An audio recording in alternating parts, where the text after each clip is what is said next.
Bueno, pues mis tebeos de la infancia, había un poco de todo. Yo tengo un hermano que era más mayor que yo que leía cómics.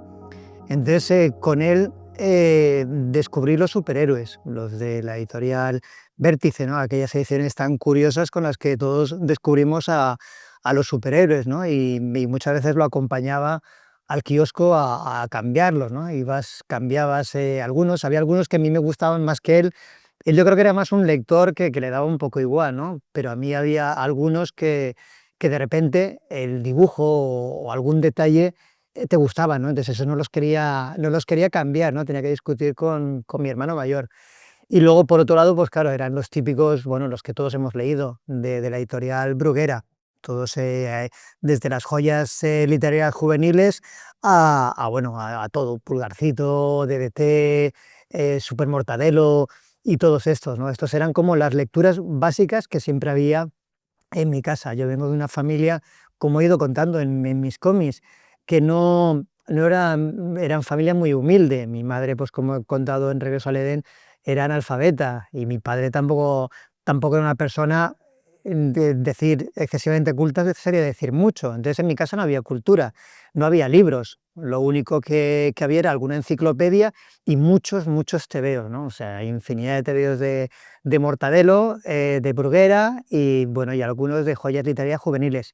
Y luego con el tiempo sí, ¿no? Con el tiempo descubrí el cómic franco-belga, descubrí Tintín, pero eso ya vendría después. Todas esas lecturas, por supuesto que me marcaron mucho. O sea, yo creo que siempre he querido ser dibujante de cómic. Bueno, tenía dos pasiones, ¿no? Una era la animación. O sea, yo quería ser Walt Disney. O sea, cuando aparecía Walt Disney en algunos episodios, ¿no? En televisión de sus series y demás, que salía un hombre súper elegante enseñando sus personajes, yo quería ser Walt Disney, que vamos, todo un galán, ¿no? Con su bigotito y demás. Pero es verdad que la animación para un niño de aquella época era algo impensable, no estaba al alcance de nadie, ¿no? Pero sin embargo, los cómics sí, los cómics yo creo que es la cosa más democrática del mundo, ¿no? Cualquiera puede hacer la mayor obra imaginable solamente con unos folios y con unos rotuladores, ¿no? Bueno, y al igual que escribir una novela. Y yo de pequeño, pues bueno, ya que no podía ser Walt Disney, pues quería ser pues un Ibáñez, por ejemplo, y de hecho yo firmaba mis dibujos, por toda la vida recuerdo haber dibujado y haber hecho cómics, dibujaba como F asterisco Roca, o sea que le copiaba incluso la firma a Ibáñez. Entonces para mí todos aquellos cómics me formaron mucho, ¿no? Luego con el tiempo sí, con el tiempo descubrí, porque claro, en mi casa no estaba, pero sí en la biblioteca de mi colegio había algún Tintín. Sobre todo recuerdo de Tintín y los cigarros del faraón, que creo que es el cómic que más veces he leído. O sea, cuando cayó en mis manos un Tintín, era como lo más maravilloso que había visto nunca, ¿no? Porque era muy diferente tanto a los cómics de superhéroes como también a los de Bruguera, ¿no? Era una historia de principio a fin, una historia larga, de repente los fondos estaban muy trabajados, se veía dónde sucedían las cosas, que eran, en algunos casos, eran países concretos, como en los cigarros del faraón, el ritmo que tenía, la densidad de las historias. O sea, para mí fue como un gran cambio, ¿no? Y luego, pues bueno, vino también Asterix y Obelix, copié muchísimo a Uderzo, ¿no? Digamos que todo esto ha influido mucho, ¿no? Y de hecho creo que mi forma de dibujar es una mezcla de todo esto, ¿no? Es muy Hergé, lógicamente, es muy consciente, pero todavía, ¿no? Todavía arrastra muchos detalles de la escuela bruguera y creo que también, en cierta manera, de Uderzo, ¿no? Todo esto eran un poco mis lecturas.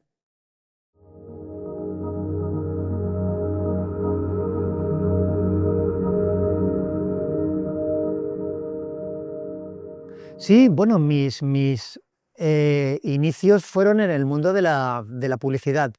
Yo quería ser dibujante de cómic, pero en primer lugar, es verdad que en aquellos años, estamos hablando de, pues sería el 80 y algo. En aquella época, pues no había una escuela como puedan haber ahora de cómic.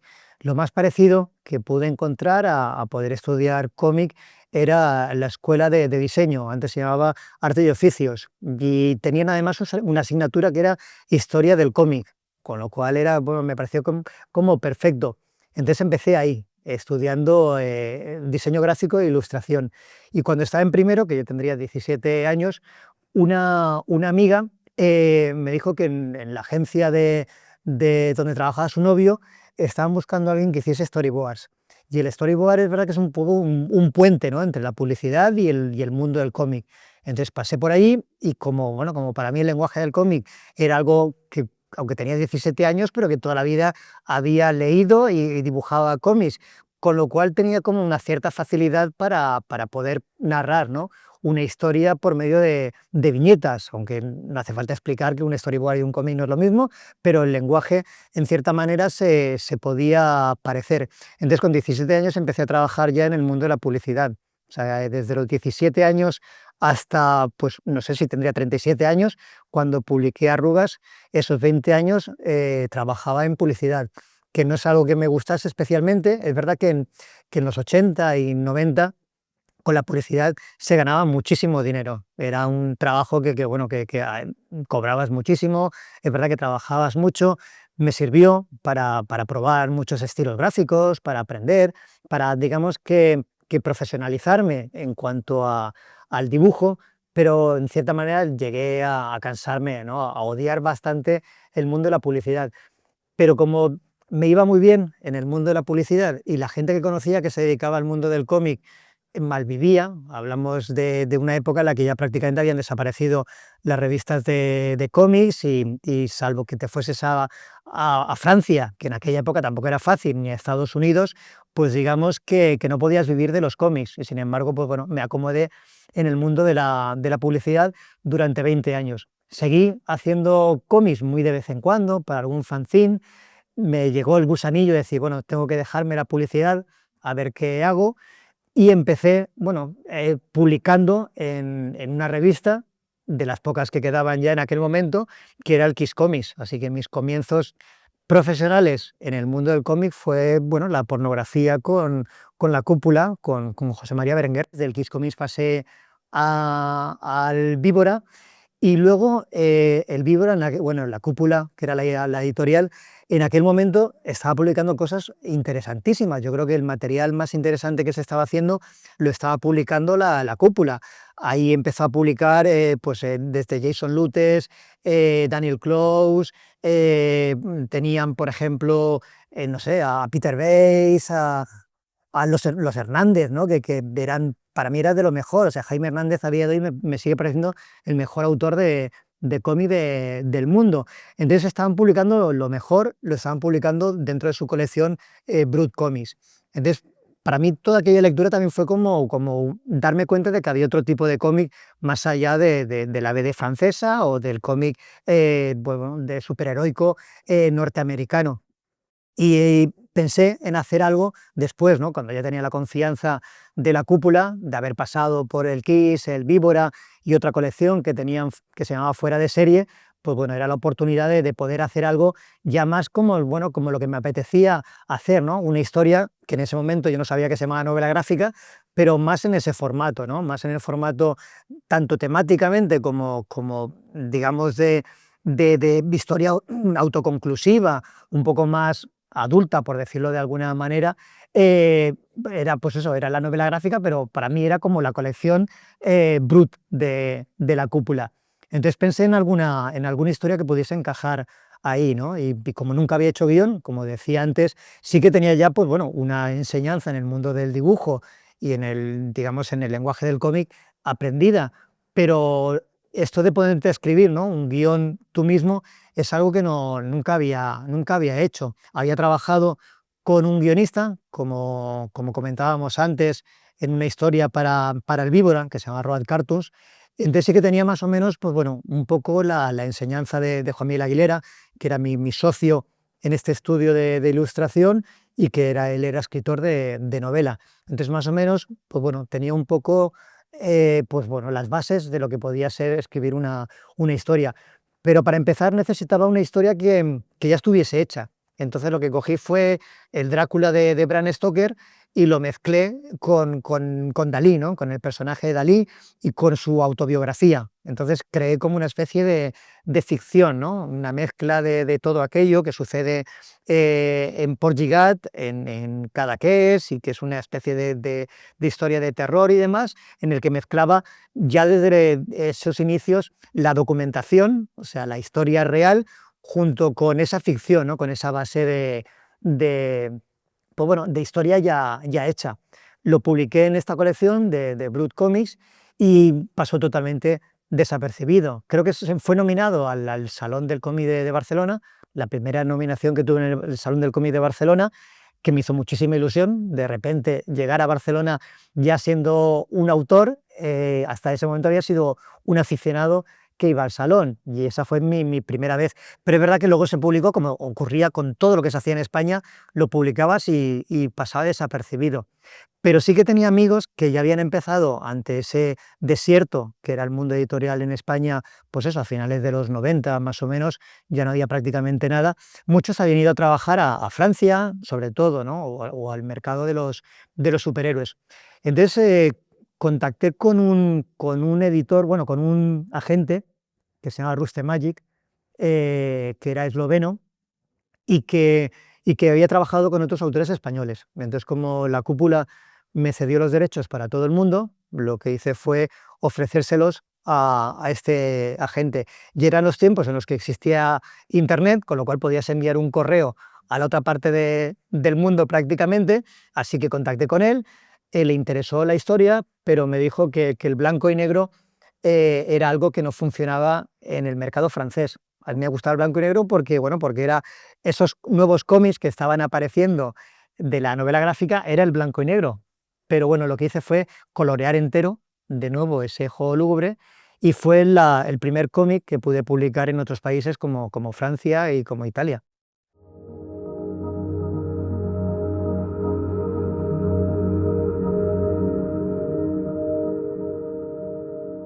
Después de publicar el juego lúgubre en Francia y en otros países, yo creo que es como una época que podía ser como en mi época, pegar todos los palos a ver qué salía por ahí. O sea, yo lo único que tenía claro es que no quería vivir de la publicidad. Estaba harto de la publicidad y yo quería vivir de los cómics. Entonces fue una época en la que lo probé todo lo que se podía probar, y ahora visto desde atrás, claro, intentas reconstruirlo todo como que tenías las cosas claras, querías hacer novela gráfica, historias personales y demás, pero bueno, yo creo que todo esto es mentira, porque en aquel momento podía haber acabado haciendo superhéroes, podía haber acabado haciendo típico cómic francés, pero lo que me salió finalmente fue la novela gráfica, porque después de hacer esto seguí con este mismo agente, con Rusty Magic, hice otra obra más al estilo francés, que era pues una serie, iba a ser una serie sobre un personaje que era Alexander Ícaro, que era un pintor romántico, que mi idea era pues hacer el típico recorrido que hacían estos pintores románticos, que empezaban en España, pasaban a Marruecos, luego llegaban a Egipto, podían ir a la India o a Estambul, y era como el orientalismo es algo que me gusta, y entonces era como una aventura con todos estos países. Pero el primer número de esta serie fue un desastre absoluto, no se vendió nada, me sentí engañado, como todos los autores cuando no venden, me sentí engañado por este editor y pensé que ese camino estaba muerto.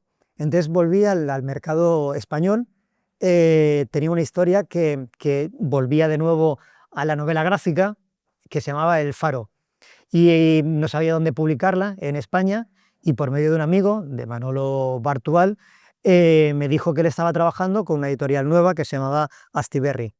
Así que hablé en su momento con Fernando Tarancón, le gustó la historia y publiqué El Faro. El Faro se publicó en España, apenas vendió, no sé si era una tirada de estas de 1000 y algo, como suele ser normal, no se vendió, Así que dije, bueno, de esto no voy a poder vivir, me vuelvo otra vez al mercado francés. Así que me fui, bueno, antes de ir al mercado francés, probé el mundo de los superhéroes.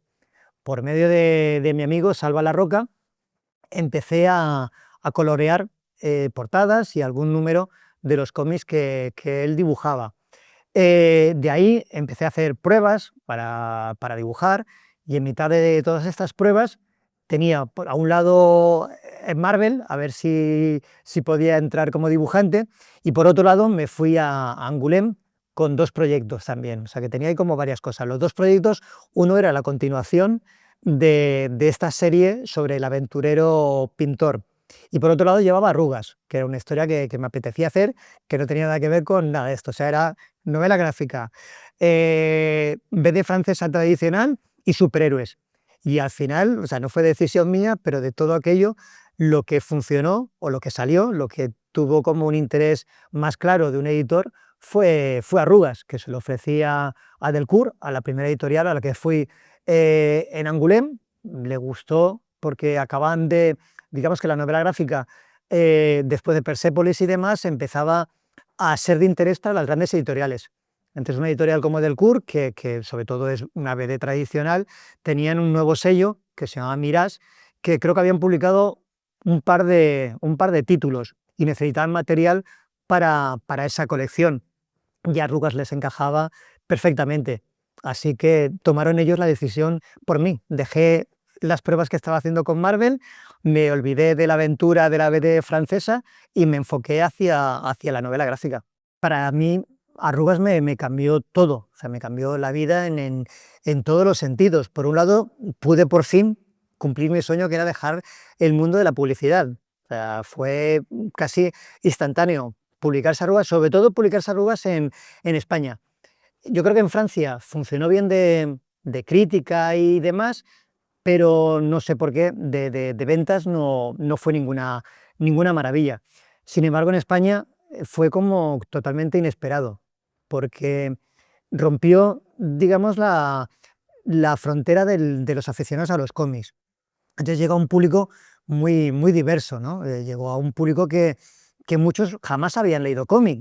Yo creo que ahí coincidieron muchas cosas, ¿no? Al final, este tipo de cosas es un cúmulo de elementos que tú no puedes controlar. O sea, no sé si es suerte, pero sí son elementos que van más allá de lo que tú puedes prever, ¿no? Y yo creo que coincidió que era el momento ideal. O sea, por un lado, ya había, digamos, que librerías generalistas que tenían cómic, que eso fue importantísimo, porque sobre todo Arrugas se vendió entre los aficionados al cómic, pero se vendió más entre los que no lo eran. Y esa gente normalmente, ese tipo de lectores, no suelen entrar o no entraban en aquella época en las tiendas especializadas, con lo cual fue muy importante, ¿no? El papel de la FNAC, de la Casa del Libro, el Corte Inglés también empezaba a apostar mucho más por los cómics.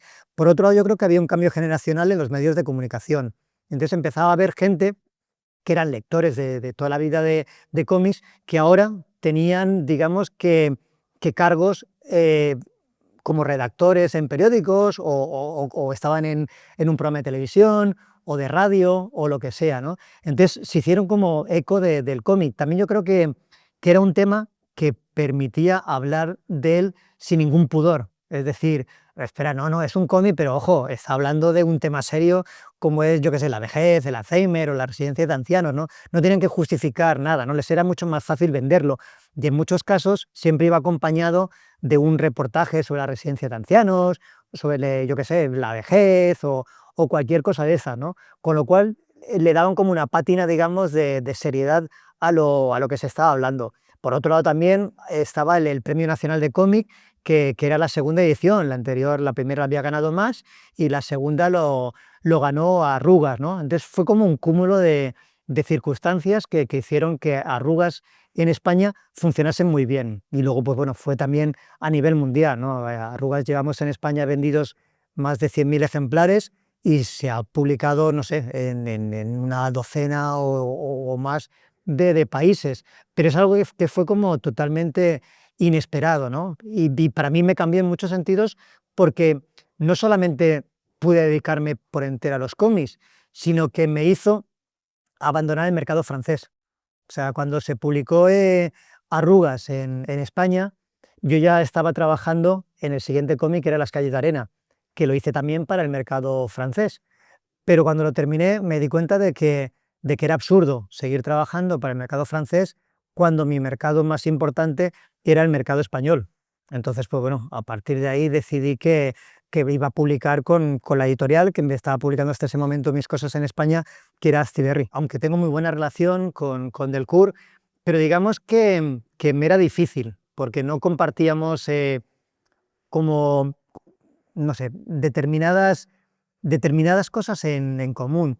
Cuando terminé de hacer Las calles de arena, había publicado Arrugas y había publicado, después había publicado Las calles de arena con Delcourt.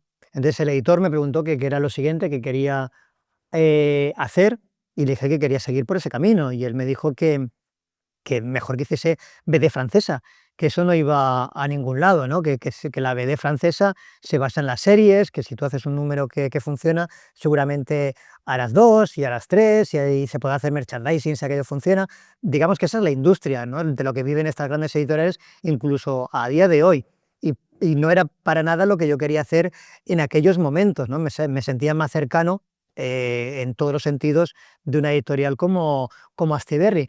También, por otro lado, es lógico, y salvo en el mundo del cómic y quizás en el del cine, lo normal es que tú publiques o generes obras para el país en el que vives, porque en cierta manera hay como una cultura, como un movimiento, que tú estás atento a todo, ves las noticias, hablas con la gente, más o menos sabes los temas que pueden ser de interés o cómo tocarlos.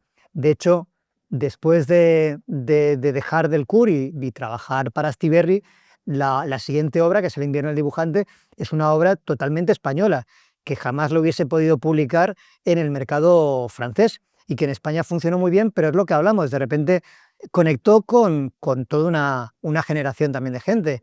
O sea, para mí fue tan importante Arrugas como El invierno del dibujante. El invierno del dibujante fue una apuesta tanto de Astiberri por pagarme un adelanto a la francesa, como mía de pensar en un libro que pudiese interesar al lector español. Es verdad que antes Arrugas había interesado a un lector español, aun siendo una obra hecha para Francia, pero pensar bueno, ¿qué hago, no? ¿Qué hago como español para un público español? De repente eso yo creo que ya ha sido como el denominador común para todos los cómics que he hecho, que luego se pueden publicar en todos los países del mundo, pero que principalmente están hechos para el lector español.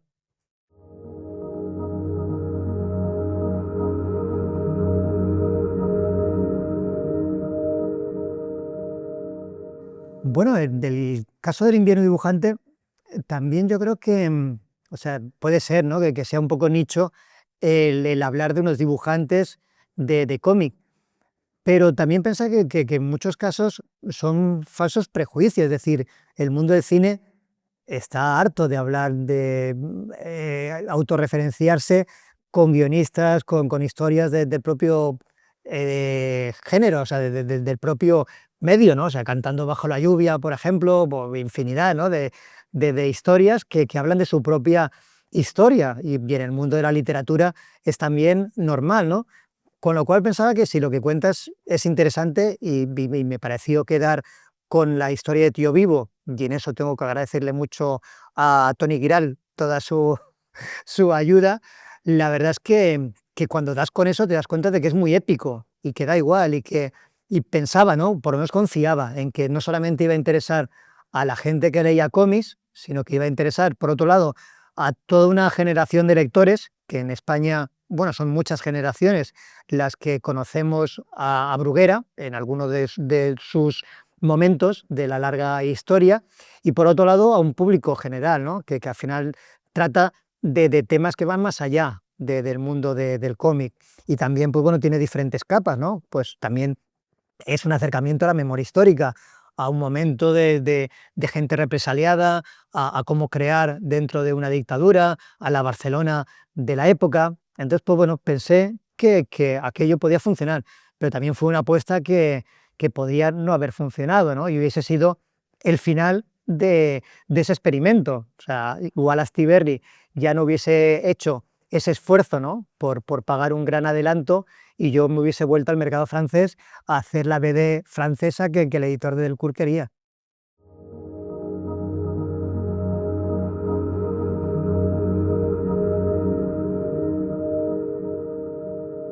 De repente, Arrugas y luego sumado el invierno del dibujante, de repente me hicieron como muy popular entre un tipo de público que no conocía el mundo del cómic, o sea, que me leían a mí, o si te sonaba, o sea, dime un dibujante de cómic, Ibáñez, otro, pues Paco Roca. Entonces me empezaron a llegar encargos y situaciones que se salían de lo que era lo habitual en el mundo del cómic. Y entonces un periódico de Valencia, Las Provincias, me encargó una serie dominical que iba a ser la contraportada del periódico, por lo cual me pareció un gran encargo, ¿no? De repente era como volver otra vez casi que a esos inicios del cómic en la prensa norteamericana y para un público muy, muy amplio. Pensé qué hacer y lo que, como no sabía muy bien por dónde tirar, me fijé en lo que hacían pues gente que me gustaba dentro de la prensa, ¿no? Muchos escritores que a la hora, ¿no?, de escribir en prensa lo que hacen es hablar de sí mismos. Y me pareció que era la solución perfecta porque nunca se te acaban las ideas por ahí. Entonces, claro, en el mundo del cómic te tienes que dibujar. ¿Cómo te dibujas? Pues bueno, como en esos momentos era mi vestimenta para trabajar, que era el pijama. Entonces, pues bueno, es un dibujante en pijama, que soy yo, que trabaja en pijama, y son las cosas que le pasan. Y me sirvió de mucho, porque yo creo que esto, junto con el Emotional World Tour, que, que fue una obra que hice junto con mi querido y admirado Miguel Gallardo, yo creo que Memorias es un poco la continuación de este Emotional World Tour. Y a mí me sirvió muchísimo y he experimentado muchísimo con Memorias de un hombre en pijama, porque me permitía digamos, el crear metáforas visuales, que era algo que hasta ese momento nunca había hecho. Hasta ese momento todos los cómics que había hecho eran gente haciendo cosas. La Arruga, Las calles de arena, El faro, todo lo que había hecho es gente que hacía acciones que eso cuenta en una historia. Pero sin embargo, Memorias de un hombre en pijama es un tío reflexionando. Hace cosas, pero mucho ocurre en la cabeza, ¿no? Son sus reflexiones en primera persona. Entonces, ¿cómo dibujas todo eso? ¿Qué lo haces? ¿Cabecitas con un bocadillo pensando? Entonces eso me llevó a tener que explorar la viñeta de otra manera, ¿no? La viñeta como metáfora, la viñeta como una cosa irreal. O sea, todo es irreal, pero hasta ese momento era una irrealidad que se podía ver o que se podía filmar a través de una cámara de cine, ¿no?, por decirlo de alguna manera. Y con Memorias de un hombre en pijama pude experimentar y desarrollar algo que luego he utilizado en muchísimos otros cómics, ¿no?, que es esa viñeta que puede ser simbólica, puede ser un mapa, puede ser cualquier cosa, ¿no?, que te ayude a explicar pensamientos.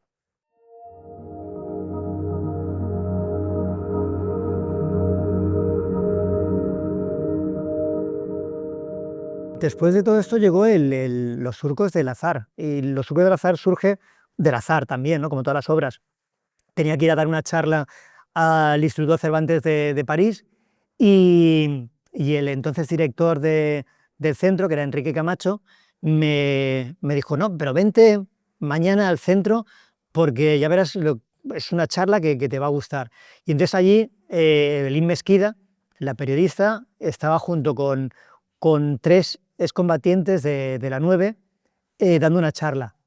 Y entonces, claro, me pareció una historia increíble. Algo me sonaba de lo que era la 9, ¿no?, aquellos españoles que habían estado en la liberación de París, pero vamos, no tenía ni idea. Y escuchándolos hablar, me quedé como fascinado, ¿no?, de aquella historia que dices, bueno, esto en España, ¿cómo no es más conocido, ¿no? ¿Y cómo me estoy enterando de esto en París? O sea, ¿por qué en España no conocemos nada esta historia? Entonces me pareció que era una historia increíble, ¿no?, para contar un episodio que me parecía tremendo, ¿no?, y que servía para, digamos, que para seguir los pasos de lo que había sido el exilio, ¿no?, y para comprender que lo que fue la guerra de España, lo que llamamos la guerra civil, fue el preámbulo de la Segunda Guerra Mundial, ¿no?, y de hecho para muchos, ¿no?, es parte de la misma guerra, ¿no? Bueno, el personaje protagonista de Los surcos del azar es Miguel Campos. O sea, cuando lo estaba haciendo necesitaba un personaje que fuese, bueno, muy potente, todos eran eran personajes increíbles, pero necesitaba a alguien que me permitiese especular. Como decía, pues solamente quedaban, en aquel momento quedaban 4 supervivientes de la 9, los 3 que había visto en el Instituto Cervantes y un cuarto que nunca había querido hablar, que se había mantenido siempre al margen y no daba ninguna entrevista y demás. Me basé más o menos en el hermetismo de este personaje para crear mi protagonista, pero necesitaba alguien que no fuese ninguno de esos 4 para poder ficcionar un presente, ¿no? Y poder hacer otro tipo de historia. Entonces pensé que Miguel Campos, uno de los componentes de la 9, era perfecto porque es un personaje que fue muy conocido, porque era, bueno, era como un tipo muy temerario, que había hecho muchas acciones de guerra y demás, muy comprometido políticamente, pero que había desaparecido. Entonces, en una misión de sabotaje había desaparecido, entonces nunca se encontró su cuerpo, con lo cual pues especulaba que quizás había desertado, como, bueno, como muchos otros miembros habían ido desertando a lo largo del tiempo. Entonces esto me permitía jugar con esa posibilidad, con que hubiese desertado, con que yo lo había localizado y a partir de ahí poder crear, basándome en la realidad, o sea, todo lo que cuenta Miguel Campos es real, pero la entrevista en sí es ficción porque, bueno, yo nunca conocí a Miguel Campos. El caso es que, bueno, que intenté localizar, como muchísima otra gente, intenté localizar a la familia de Miguel Campos para construir el personaje, pero no se sabía nada de su familia. Entonces, cuando se publicó Los surcos del azar, de repente me escribió su nieta, la nieta de Miguel Campos, me escribió y me preguntó que si era verdad que había conocido a su abuelo y que dónde estaba, porque me contaba que su madre no la había llegado a conocer nunca. Entonces, pues bueno, fue como increíble poder juntar a toda su historia, ¿no? Juntar a la madre con Robert Corr, que fue el historiador que me ayudó con Los surcos del azar, y poder reconstruir realmente toda su historia, porque pudimos averiguar todo lo que no sabíamos de Miguel Campos antes de que formase parte de la 9, y nosotros le contamos todo lo que había ocurrido después que ella desconocía. Y de repente se convirtió la hija que no sabía que había sido de su padre, se convirtió en la hija de un héroe de guerra. Entonces, no sé si a día de hoy, pero durante muchos años estuvo yendo a todas las convenciones, a todos los homenajes que se hacían en Francia a la 9 y a la liberación de Francia. Incluso la alcaldesa Anne Hidalgo le dio una medalla póstuma a la hija. Entonces fue como algo muy bonito, ¿no? Como la realidad crea una ficción y cómo la ficción altera la realidad. Y yo creo que a partir de ahí ha sido como un interés por estos temas, ¿no? O sea, para mí los cómics sobre memoria me sirven para intentar comprender, ¿no? Para poner en orden determinados acontecimientos, ¿no? Vivimos en un país que para la sociedad es malo, ¿no? Es un país desmemoriado y eso nos lleva a que se puede manipular, ¿no? Y a que todo entra en el mismo saco, ¿no? Quien dice que la dictadura no era una dictadura, que era tiempo de progreso, que no hubo asesinato, que el fascismo no sé qué. O sea, vivimos en una época en la que todo cabe porque, bueno, porque hemos crecido en esa ignorancia sobre nuestro pasado. Como sociedad es malo, pero como autor de cómic, de películas o lo que sea, es genial porque no paras de encontrarte historias que son increíbles, ¿no? O sea, es increíble que la 9 no sea más conocido, ¿no? Y incluso a día de hoy todavía, ¿no? Todavía cuesta encontrar gente que la conoce o cuesta, ¿no? Llegar a un acuerdo incluso con esa historia, ¿no? Bueno, no hace mucho, ¿no? Anne Hidalgo, la alcaldesa de París, inauguró un jardín dedicado a la 9 al que acudieron los reyes. Y los reyes fuera de España son más republicanos que nadie e inauguran este jardín. Años después, Manuela Carmena inaugura un jardín en Madrid dedicado a la 9 y no va nadie. O sea, solamente van los de los partidos progresistas que en ese momento gobiernan, ni van los reyes, ni van partidos de la oposición, partidos de derechas, ni nada de esto, ¿no? O sea, ni tan siquiera, ¿no?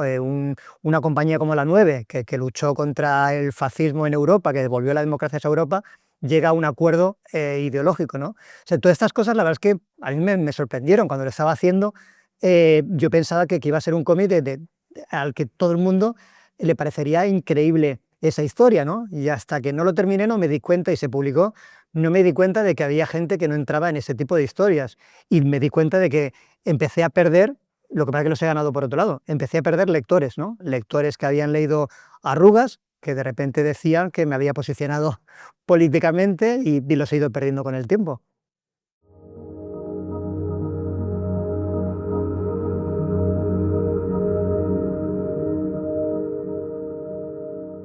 Sí, para mí La Casa, que fue el siguiente cómic, también fue un punto importante que yo creo que ha marcado lo que he hecho después de esa, de esa historia, ¿no? Coincidió pues, en un momento para mí muy especial, ¿no? Y era, pues bueno, mi padre acaba de fallecer y yo acaba de ser padre.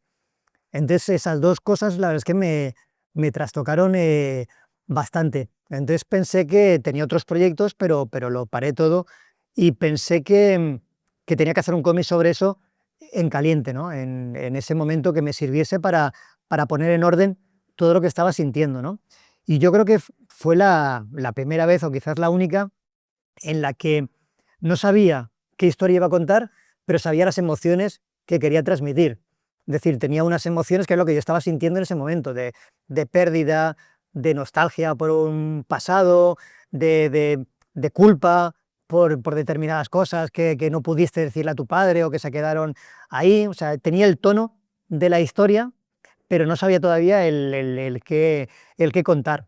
Entonces, pues bueno, surgió el tema de la casa. Teníamos una casa real que había que vender y entonces cuando junto con mis hermanos fui allí a vaciarla, pensé que esa era la historia, ¿no?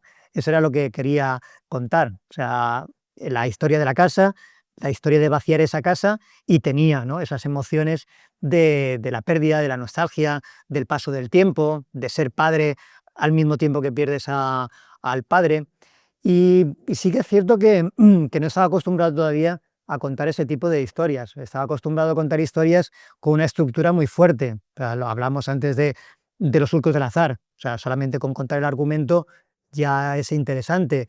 El invierno dibujante, lo mismo. Son historias que su estructura es muy fuerte, pero sin embargo te cuentan que estás trabajando una historia de tres hermanos que quieren vender la casa familiar y la verdad es que no interesa a nadie, ¿no? Y luego, por otro lado, que es una historia en la que realmente no está pasando nada, ¿no? Confías en que las emociones y en que el cómo está contado, ¿no? El cómo está contado realmente es lo importante. En ese momento no tenía experiencia con ese tipo de historias. Entonces, cuando me paraba a releerlo o a pensar lo que estaba haciendo, no, se me caía la historia, ¿no? Decía, esto no va a interesar a nadie, o sea, no estoy contando absolutamente nada, o sea, no tenía ninguna seguridad con esa historia, o sea, no sabía, para mí era como estar pisando sobre nubes o algo así, o sea, que no pensaba que no había un suelo, ¿no? O sea, que era algo que no estaba funcionando, ¿no? Con lo cual fue una sorpresa. En primer lugar, le dije a Steve Berry que me dejasen hacer una rareza. O sea, después de haber hecho Los Surcos del Azar, que a Steve Berry estaba contento, no, a todos nos iba bien, a ellos les iba bien, a mí me iba muy bien, les pedí bueno, les dije que iba a hacer un cómic que era más que nada para mí, como una terapia. Entonces, que no iba a tener ninguna, digamos, no iba a gustar a nadie en absoluto, pero que yo necesitaba hacerlo. Entonces no tenía ninguna presión en ese sentido, ¿no? Que era como mi capricho, ¿no? Iba a ser la casa. Pero claro, luego me sorprendió, porque de repente luego lo he ido comprendiendo, ¿no? Que lo que tú piensas que es algo personal, algo íntimo y solamente tuyo, al final es lo más universal de todo.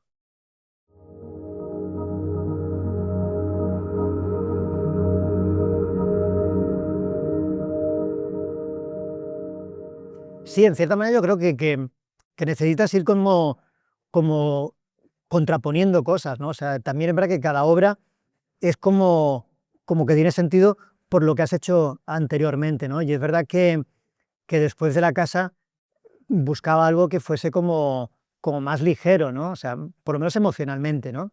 Y surgió un proyecto que no sé, que en ese momento me funcionó, que era explorar el camino de la no ficción, que es algo que luego lo he retomado en cierta manera en otros cómics, pero me apetecía hacer algo que no fuese una historia de ficción, ¿no? Y hablando pues, con un amigo, José Manuel Casán, que es el cantante de Seguridad Social, eh, somos muy amigos y muchas veces hablamos de la creación. Y es un tema que siempre me ha interesado. Yo lo había tratado en Memorias de un hombre en pijama, pero de dónde surgen las ideas. Sobre todo también el tema me interesó mucho de que en aquel momento con la casa también había funcionado muy bien y empezaba a tener como un poco de vértigo, ¿no? De pensar bueno, en algún momento voy a caer, o sea, las cosas me van muy bien, en algún momento caeré.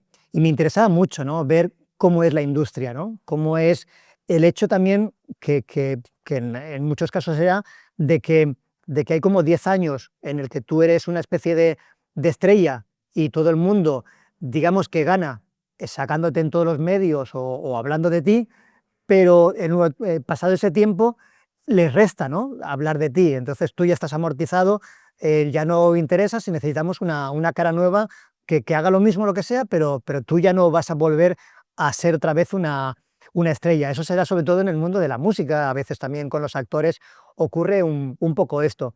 Entonces me interesaba, por un lado, hablar de la creación y por otro lado, hablar de la industria, ¿no? Al final la creación que la haces por una necesidad, hablamos antes de hacer la casa, de que la creación en sí va más allá, ¿no? de la venta y demás, ahora tienes que vender porque quieres vivir de ello y acaba siendo tu trabajo, como lo es en mi caso, pero, pero lo haces por motivaciones muy personales, ¿no? Y una lucha de creador contra un lenguaje, contra ese tipo de cosas, pero claro, estás dentro de una industria que tiene sus normas y demás.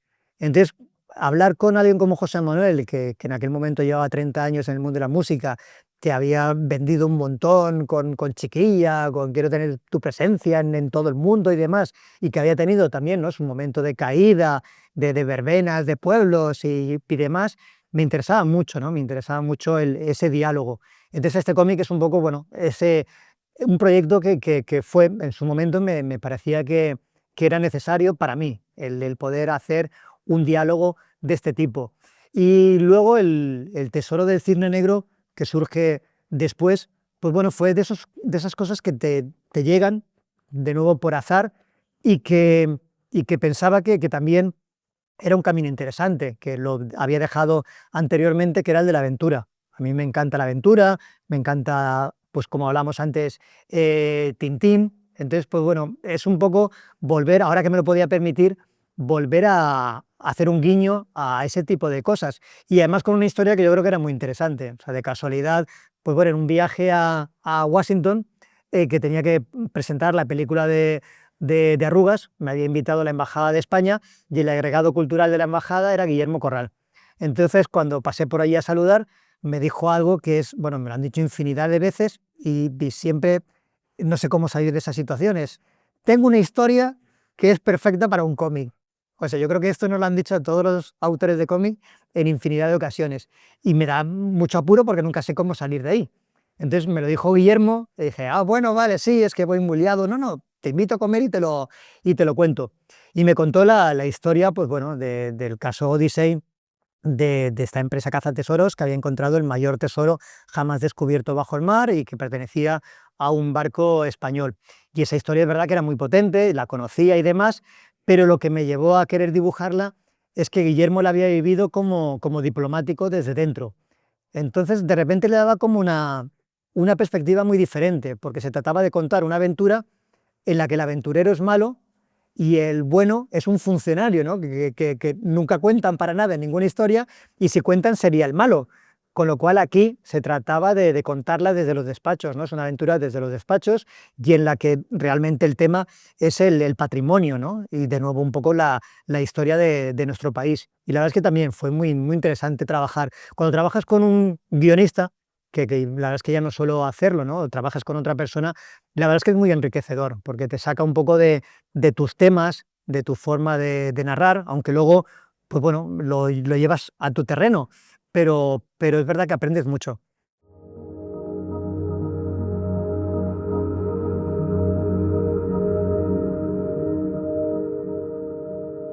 El Regreso al Edén surge de la casa.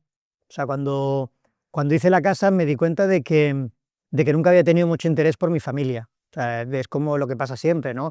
Te pasas toda la vida como huyendo, ¿no? Huyendo de tu punto de partida y quieres llegar lo más lejos posible, ¿no? Y más como hablábamos antes, o sea, en mi familia no se respiraba cultura, o sea, todo el amor del mundo. O sea, no es una crítica, pero no había cultura, ningún interés por el mundo del arte ni nada de esto, y tú quieres acabar en lo más lejos posible de ese lugar, ¿no? Y en ese recorrido, pues bueno, te distancias un poco de tu familia o pierdes un poco ese interés, ¿no? Por querer saber más de ellos. Y cuando murió mi padre me arrepentí de no saber más de él. También es verdad que mi padre era de ese tipo de generación de hombres que eran muy herméticos, que nunca mostraban cariño, ¿no? O sea, no recuerdo un abrazo ni un beso de mi padre en la vida, igual en algún cumpleaños o algo de esto, como mucho, pero que nunca hablaban además de sus sentimientos y era muy difícil sacarles información sobre determinados asuntos, ¿no? Entonces, cuando murió y tuve que hacer la casa, tuve que echar mano de su familia, de su hermano, de su hermana y demás, para intentar reconstruir su historia.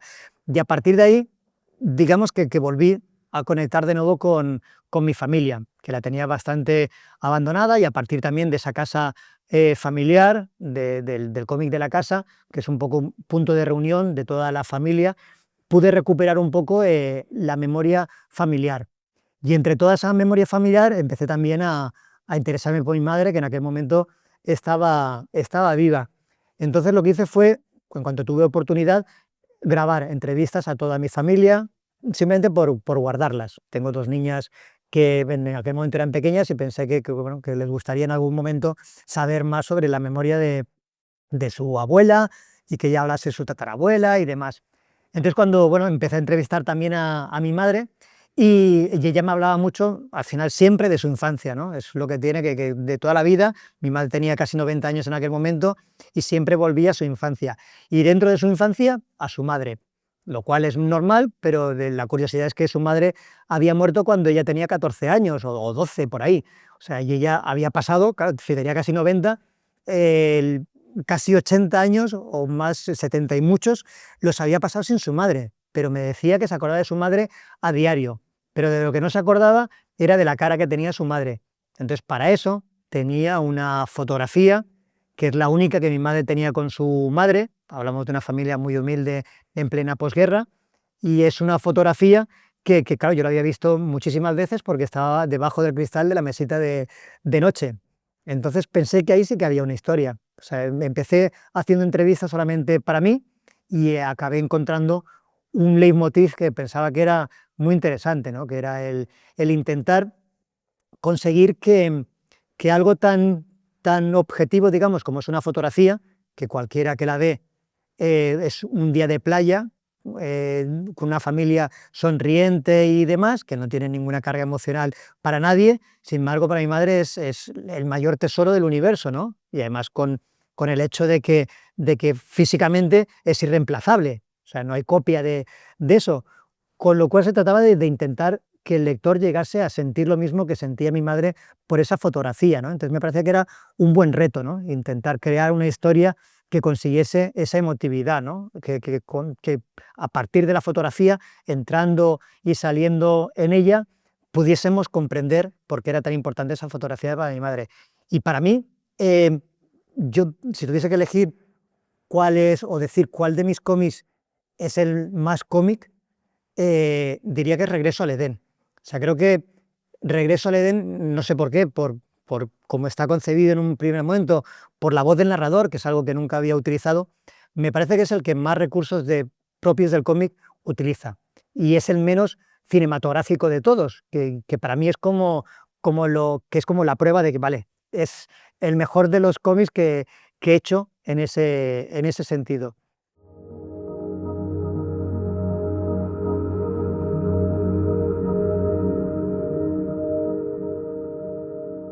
Bueno, pues lo siguiente ya sería el último cómic que he hecho, que es el Abismo del Olvido. Y surge a partir de un artículo que escribió Rodrigo Terrasa para el diario El Mundo. en el que hablaba de una exhumación en el cementerio de Paterna, que tenía como, bueno, como dos cosas que la hacían diferente a otras.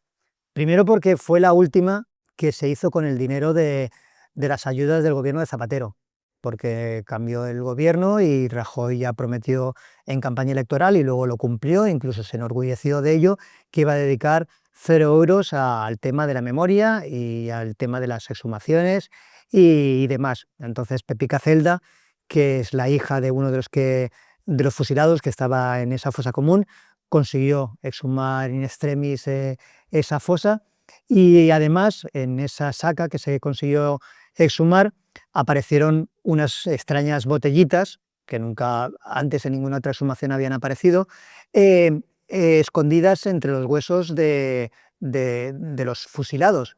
Eran 12, pues 10 de ellas tenían el tapón de corcho, bueno, se había podrido y estaban llenas de tierra, pero 2 tenían el tapón intacto, entonces consiguieron sacar lo que había dentro y dentro había un papelito con el nombre del fusilado y la fecha en la que habían sido fusilados y el pueblo del que eran.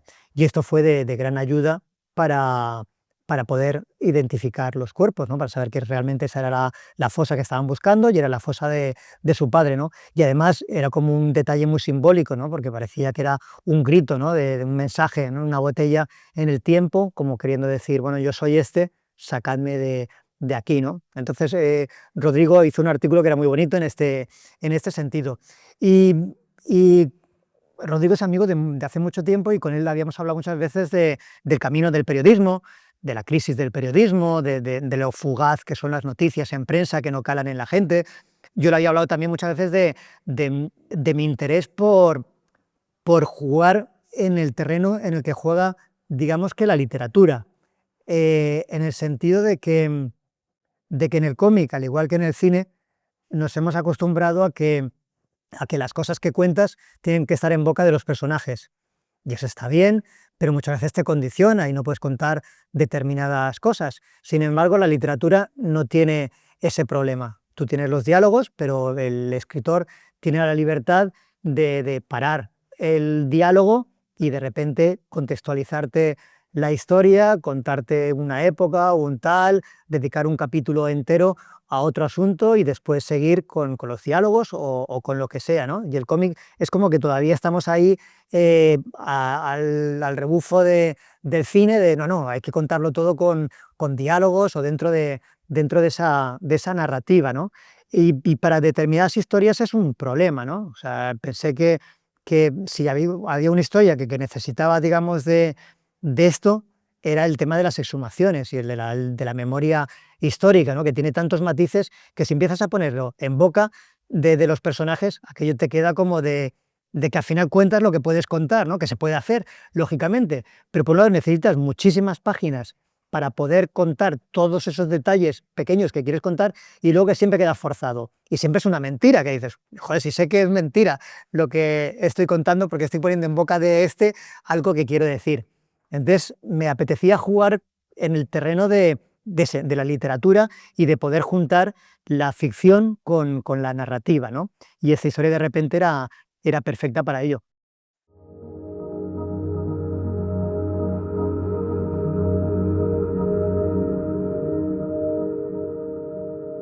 La última obra, bueno, es un género que no había tocado todavía y que me apetecía mucho, que es el de, bueno, es una historia romántica, a fin de cuentas. Puede que sea de las más personales que he hecho, ¿no? Y la verdad es que es un poco como, ha ocurrido como con la casa, ¿no? Digamos que son esas historias que necesitas hacer en caliente, ¿no? Y es, pues bueno, ya sabéis, es como una reflexión sobre el mundo de las parejas, la posibilidad o imposibilidad, ¿no? De tener una pareja siempre, hasta qué punto, ¿no? Lo que entendemos como pareja estable es algo que arrastramos, ¿no? de otros tiempos y que ahora es inevitablemente inviable o se puede mantener. Me parece que era como un terreno en el que, pues eso, ¿no? Pero al final todos pasamos por situaciones parecidas y me apetecía, ¿no? Me apetecía reflexionar sobre esta situación y luego también, pues bueno, cambiar un poco con respecto al abismo del olvido, ¿no? Hablamos antes de que todo va en contraposición una de la otra, ¿no? El poder trabajar en una historia en la que no necesitas una gran documentación, en la que solamente te puedes centrar en personajes hablando, ¿no? Y lo que hablamos también antes, ¿no? Yo creo que el cómic ha evolucionado su lenguaje para contar acción, ¿no? Gente haciendo cosas, como decíamos antes, ¿no? Y cada vez eso está más alejado de lo que, bueno, de lo que muchos autores buscamos con el mundo del cómic, que es hablar de emociones, ¿no? Hablar de lo que pasa dentro de los personajes más que de lo que pasa fuera. Entonces nos encontramos ante el dilema de qué hacer. ¿Hacemos personajes hablando sentados o cómo resolvemos, ¿no? determinados asuntos? Entonces me interesa ese tipo de exploración, ¿no? Porque son el tipo de temas que ahora me interesa tratar.